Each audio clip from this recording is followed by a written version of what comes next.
Hello. Wargaming has recently released a video about things that are coming soon into the game. You can watch this on their official channel.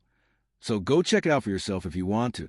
What I'm going to do is break it into pieces and make some videos in order to tell you everything you need to know. So let's start with a new premium tank that is being released into the game, and there are two reasons why you should care about this tank. First one is that it may be released near the Halloween event, and it's most likely going to be in crates. But last year, as far as I remember, there has been a similar situation, and then you had a chance to win some of those crates for free. It wasn't much, something like 2 or 3 at most, but some people got lucky.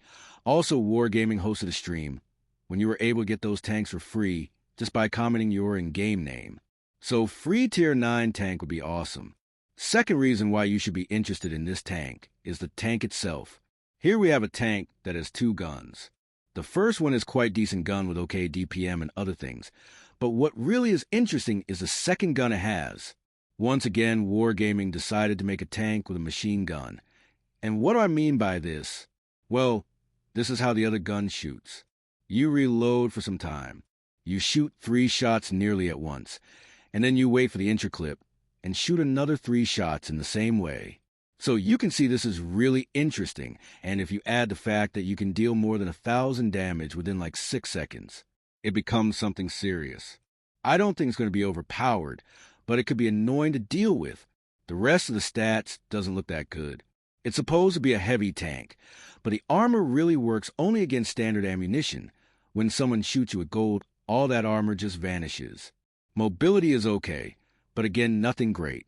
So, to sum this up, you just have average tank with either good gun on the funny gun. I do not have this tank yet, but I have one that is a bit similar to it. And here you will be able to see the replay, how this thing may work. One disclaimer. In this battle I played like an idiot, because I recorded it at like 2 a.m. I was really tired, but I want to make the video either way. So forgive me for the stupid things that I did here and watch the replay. Again, it's nothing special. But I don't want to choose the best battles for you, because it's not like you will always do 4,000 or 5,000 per battle. Enjoy.